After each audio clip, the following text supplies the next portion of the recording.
Hi friends, welcome back to our channel. ఈరోజు మన topic world సినిమాలో ఒక లెజెండరీ మూవీ గురించి.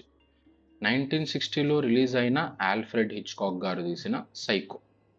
మీరు థ్రిల్లర్ మూవీస్కి ఫ్యాన్స్ అయితే ఈ మూవీ ఎందుకు తప్పకుండా చూడాలి అనే డౌట్ ఇక్కడ క్లియర్ చేస్తా. So let's start. నెంబర్ 1, మన తెలుగు ఆడియన్స్కి సస్పెన్స్ థ్రిల్లర్స్ అంటే పెద్ద క్రేజ్ ఉంది. మూవీస్ లైక్ ఎవరు, రాక్షసుడు, క్షణం అన్ని బ్లాక్ బస్టర్స్ అయ్యాయి. ఇందులో main reason shocking twists, interval banks, strong suspense elements. కానీ ఈ అన్నిటికీ రూట్ మూవీ ఏంటి అంటే 1960లో తీసిన సైకో మూవీ. నెంబర్ 2, సైకోని డైరెక్ట్ చేసిన ఆల్ఫ్రెడ్ హిచ్కాక్ని మాస్టర్ ఆఫ్ సస్పెన్స్ అని పిలుస్తారు. సినిమాలో సస్పెన్స్, థ్రిల్, షాక్ ఎలిమెంట్స్ ఇలా యూజ్ చేయాలి అనే ఒక కొత్త ఆర్ట్ని వరల్డ్కి చూపించిన డైరెక్టర్ ఆయన. ఇతను ఎన్నో క్లాసిక్స్ తీశాడు. Rear Window, Vertigo, North by Northwest ఇలాంటివి ఆల్రెడీ క్లాసిక్స్ అయిపోయాయి. కానీ వరల్డ్ వైడ్ ఆల్ఫ్రెడ్ హిచ్కాక్ని క్రేజ్ అండ్ రెస్పెక్ట్ ఇచ్చిన సినిమా 1960లో తీసిన సైకో.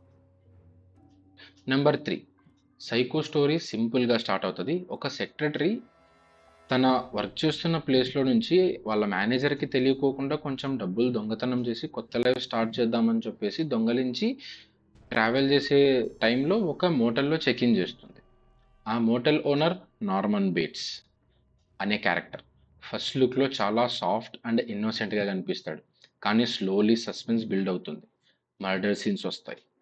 ఆడియన్స్ షాక్ అవుతారు. ఈ మూవీలో ట్విస్ట్ ఇంపాక్ట్ మన తెలుగు మూవీస్లో ఇంటర్వెల్ బ్యాంగ్ లాగా ఉంటుంది. వరల్డ్ సినిమా హిస్టరీలో గ్రేటెస్ట్ ట్విస్ట్ అని చెప్పొచ్చు. ఈ మూవీనే ఒక ట్విస్ట్.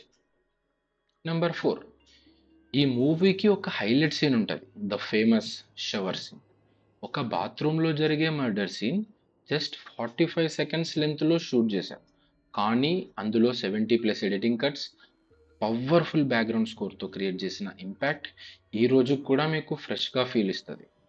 ఆ టైం ఆడియన్స్కి అది ఒక అల్టిమేట్ షాకింగ్ ఎక్స్పీరియన్స్. ఈ సీన్ వరల్డ్ సినిమాలో హైయెస్ట్ రెఫరెన్స్డ్ సీన్. మీరు సైకో చూడకపోయినా కూడా ఈ సీన్కి ఇంచుమించు ఉన్న సీన్స్ అన్నీ హాలీవుడ్ అండ్ ఇండియన్ మూవీస్లో ఎక్కడో అక్కడ చూసే ఉంటారు.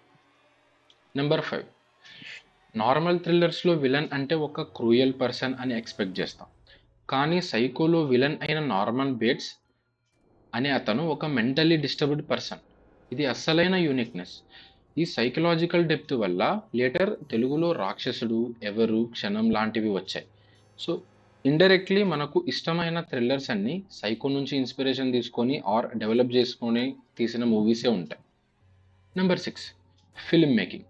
ఫిల్మ్ మేకింగ్ పరంగా హిచ్కాక్ ఒక genius. Camera angles, black and white cinematography, editing style, background score అన్నీ నెక్స్ట్ లెవెల్లో ఉంటాయి. ఇప్పటికీ ఫిల్మ్ స్కూల్స్లో ఈ సైకో మూవీని ఎగ్జాంపుల్గా చూపిస్తారు. మీరు సినిమాని సీరియస్గా లవ్ చేస్తే ఇది must watch masterpiece. Number 7, why Telugu audience must watch Psycho. Telugu audience అనే కాదు, ఈవెన్ ప్రతి ఒక్క మూవీ లవర్కైనా థ్రిల్లర్స్ అంటే ఒక క్రేజ్ ఉంటుంది. అలాంటి థ్రిల్లర్స్ అనే క్రేజ్ ఉన్న ఒక పర్సన్, ఒక మూవీ లవర్, సో ఖచ్చితంగా ఈ మూవీని చూడాలని సజెస్ట్ చేస్తాను. ఎందుకంటే దీంట్లో suspense, interval bank, shocking twist ఈ అన్ని ఫస్ట్ టైం వరల్డ్ సినిమాకి చూపించిన మూవీనే సైకో మూవీ. మీరు ఇప్పుడు రీసెంట్గా చూస్తున్న ఈ సైకో మూవీస్ కూడా సైకో అనే మూవీని ఇన్స్పిరేషన్ తీసుకొని తీస్తారు. సో ఈ సినిమా చూడటం వల్ల మీరు ఒక కల్ట్ క్లాసిక్స్ని ఎక్స్పీరియన్స్ చేస్తారు, అలాగే వరల్డ్ సినిమా కల్చర్లో పార్ట్ అవుతారు. సో ఫ్రెండ్స్, ఇది ఆల్ఫ్రెడ్ హిచ్కాక్ గారు తీసిన సైకో గురించి. సో మీరు ఈ సినిమాని ఆల్రెడీ చూసారా లేదా ఇప్పుడు చూడడానికి ప్లాన్ చేస్తున్నారా? కామెంట్లో చెప్పండి. వీడియో నచ్చితే లైక్ చేయండి, షేర్ చేయండి, మా ఛానల్కి సబ్స్క్రైబ్ చేయడం మాత్రం మర్చిపోకండి. నెక్స్ట్ వీడియోలో ఇంకా ఇంట్రెస్టింగ్ టాపిక్తో కలుద్దాం. Until then keep watching great movies.